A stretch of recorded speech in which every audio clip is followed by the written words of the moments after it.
শিম চচ্চড়ি। তো শিম চচ্চড়ি করার জন্য এখানে প্রথমে আমি দুটো আলু ডুমো করে কেটে নিয়েছি, কিছুটা শিম অর্ধেক করে কেটে নিয়েছি। এরপর কড়াই গরম করে তাতে পরিমাণ মতো সর্ষের তেল দেব।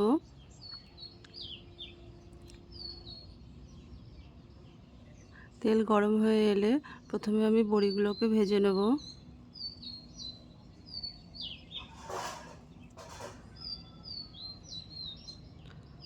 বড়িগুলো ভাজা হয়ে গেছে আমার, এগুলোকে তুলে নেব।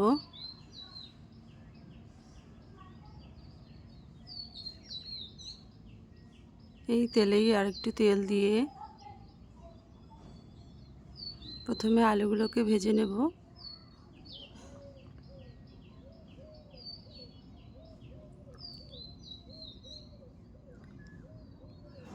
আলুতে পরিমাণ মতো হলুদ আর লবণ দিলাম, দিয়ে ভাজতে থাকবো।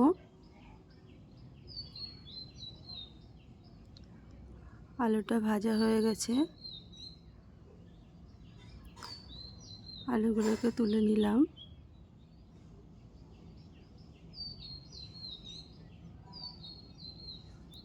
এই তেলে আমি 5 ফোড়ন দিলাম,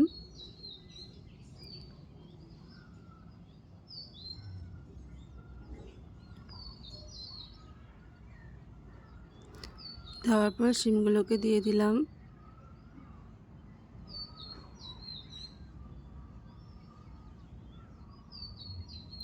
দিয়ে প্রথমে হলুদ দিলাম আর লবণ দিলাম। আমি এখানে ভাগে ভাগেই লবণ দিচ্ছি, তাতে লবণটা সুবিধা হবে বুঝতে।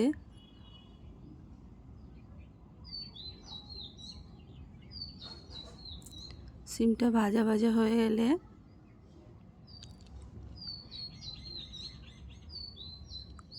আলুগুলোকে প্রথমে দিয়ে দেব।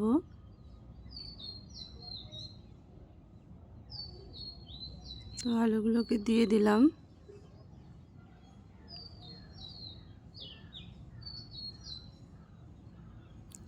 আলুগুলো দিয়ে একটু নাড়াচাড়া করে আমি উষ্ণ গরম জল দিলাম পরিমাণ মতো।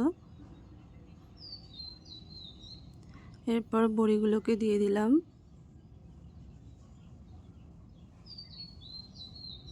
আর জলের পরিমাণে হলুদ আর লবণ দিলাম।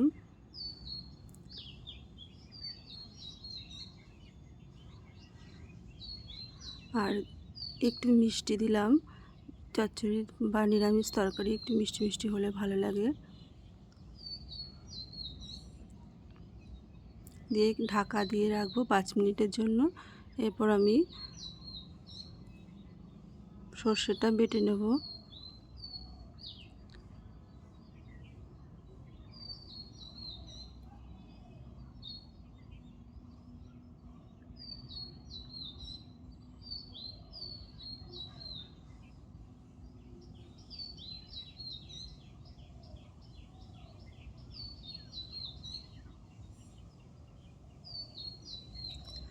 তো বাটা হয়ে গেছে আমার।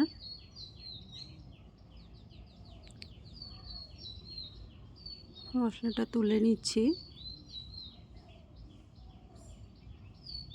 এবার ঢাকাটা খুলে সর্ষে কাঁচা লঙ্কা বাটাটা দিয়ে দেব,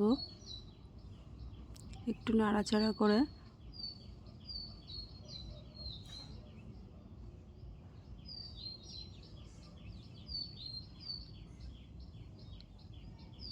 বাটিটা ধুয়ে একটু জল দিলাম আর হাফ চামচ মতো গমের আটা দিলাম। নিরামিষ তরকারি বা চচ্চড়ি যা কিছু হোক একটু মাখো মাখো হলে ভালো হয়। তো হয়ে গেছে আমার শিম চচ্চড়ি।